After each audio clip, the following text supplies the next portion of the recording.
Hey guys, and welcome to my first YouTube video. This video gonna be about the 4 things which are strange when you first came to the US. Let's get started. By the way, I'm streaming on Twitch, so if you have any question or maybe you just wanna have fun, talk to the people, make sure you follow the link down below, go to the chat. Seriously, we have a lot of fun there. So, today we're gonna talk a little bit about the things which were really strange when I first came to the US. Just to clarify, I'm not the guy who was born in US, so I might sound a little bit strange for you because of my accent voice. So, for those who don't know, I was in US for 2 summers in a row, which might give me a little bit of the experience of the things which are a little bit strange when you came in first to the US. I was 2 summers in a row and approximately close to the 7-ish month. And here it comes the first thing, right? So you might have heard this little thing in the end of the word, which was kind of like ish. Special words. There is a lot of special words in US and a lot of the slangs, which might depend on the state in which you are. Here is the first thing you have to understand. When you first come into the US, even though you have a fluent English, there will be a lot of different things which you're not gonna be able to understand. And this is nothing about yourself, right? You might be really good in English, but there is a plenty of slangs which you would not be able to understand from the very beginning. Such thing like an ish. From what I know, this thing is used mostly in the US.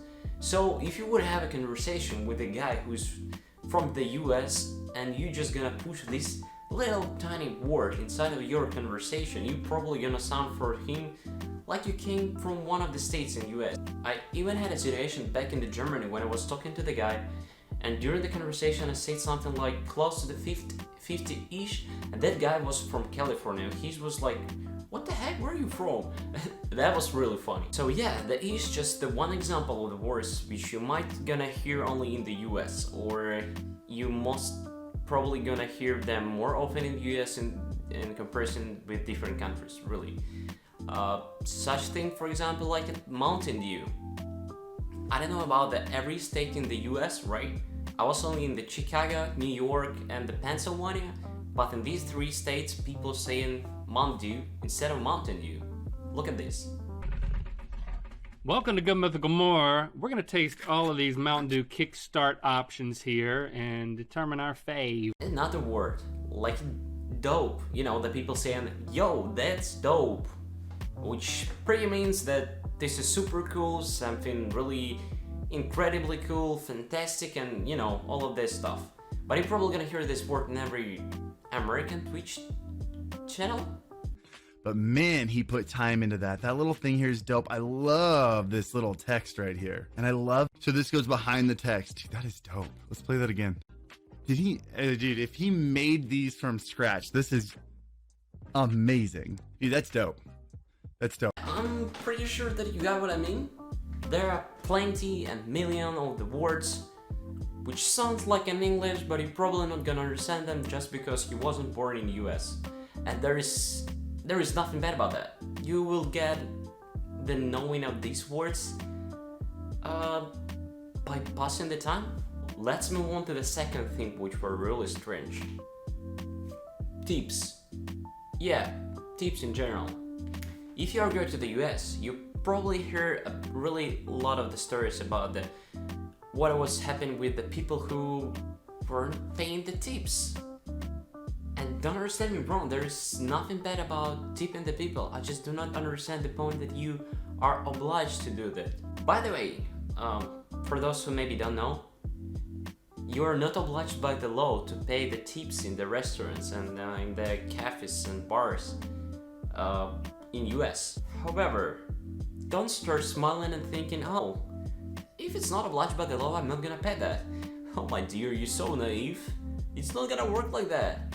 Even though it's not obliged by the law, everybody acting like it is, and that's the problem actually. If you are going into the US, you had to be ready that you will probably gonna pay tips for just like everything, literally everything. Oh, you're about to take a ride on the taxi in the New York, and the driver said that it's gonna cost you approximately 25 bucks. You know that you have only 25 bucks in the pocket, right? After you reach your final destination and you are about to pay 25 bucks, the taxi driver gonna ask you where is his tips, which is approximately 20% of the whole road. So it should be the fifth of the 25 bucks, which is 5 bucks more, and your road already cost the 30 bucks, not the 25. Yeah, if you are not gonna pay, be ready that maybe he gonna shout at you that you an asshole and throw something in you.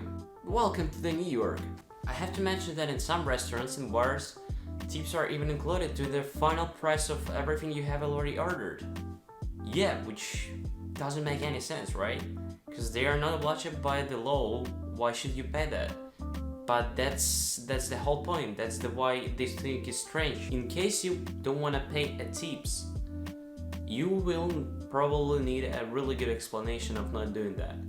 And yeah, be aware of the, as it was in the previous story about the taxi driver, be aware of the angry waitress who gonna say something bad to you. Some of the waitress can even call the police, which mostly happens just because they didn't know the law. So what I wanted to say that you have to be confident in yourself when it comes to the tips. If you have a situation in which you are not able to give the tip, or maybe the service was bad and the waitress was unpolite to you, don't be scared to don't leave the tips. They are optional, and if you don't want to or if you cannot pay the tips, it's just up to you. So after that all of these things have been said, you might have a thought in your mind, so why should I pay a tip anyway? The problem is the minimum wage for the services which are tipped in the US is 2.13 bucks. So people who are working for the kind of the job which providing the services to somebody, I don't know, maybe you are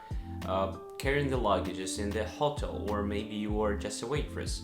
You might have such a small salary as a 2.13 bucks, and if somebody not gonna pay the tips, it's gonna be like really hard for them. Let's get to the third thing.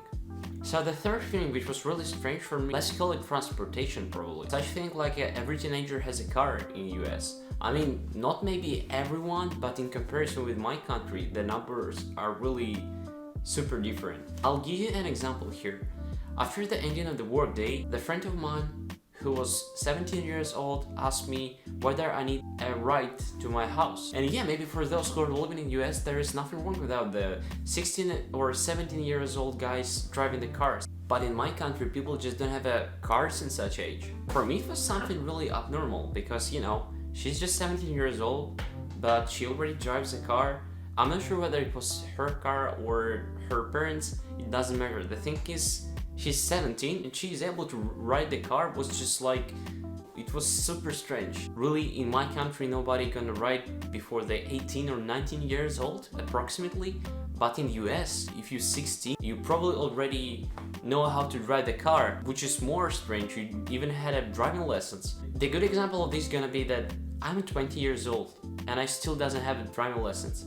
That's the difference, you know? So yeah, the most of the people are starting to drive when they are teenagers. And it's worse to say that most of the people in US have their own cars. And due to that, you might have some problems and issues if you doesn't have a car in the US. And it makes sense. So such things like in transportation in the small cities are not developed at all. Because of the reason that most of the people have their own car, they didn't need to use the buses. And a good example of that came in from the city in which I was living when I was in the US.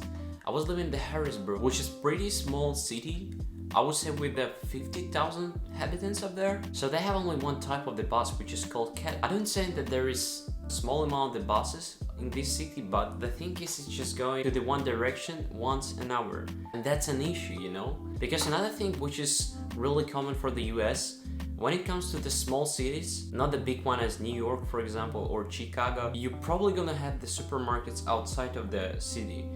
So such thing like in Walmart gonna be outside of the Harrisburg. Everybody has their own car, so it should not be a problem to just take a car and drive 15 minutes to your destination. But if you don't have a car, you might need to wait for the 1 hour to go to the Walmart. And if you have problems with the time management and you were shopping in the Walmart for 30 or 40 minutes, and you miss your time of the bus, you're gonna wait another 1 hour in the Walmart before you will get to your city back. Of course, you always are able to call the taxi, which is pretty expensive, and you're probably gonna waste a lot of money for that.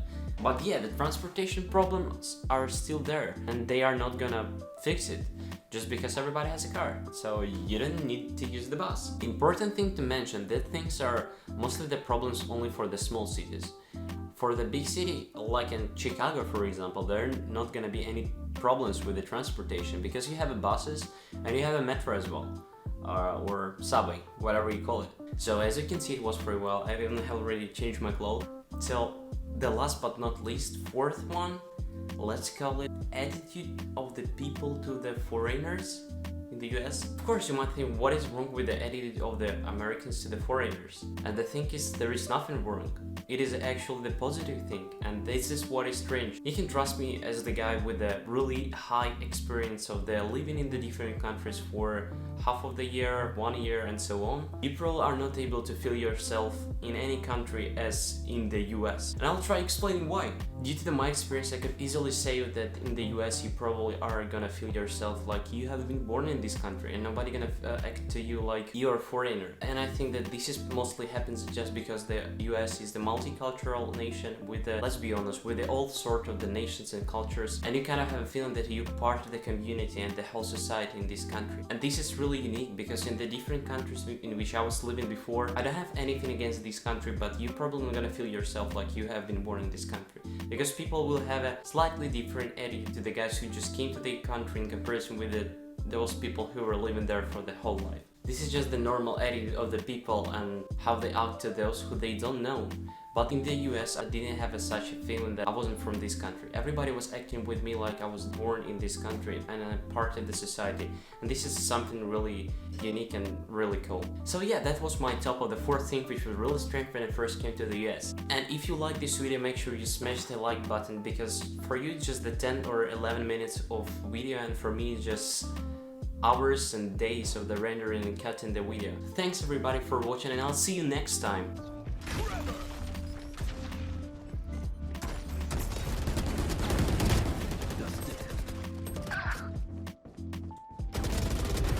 One enemy remaining. Flash out! Maybe boost. Omen killed me, so I Holy crap! Did you see that shit, bro? I killed him in the fucking jump.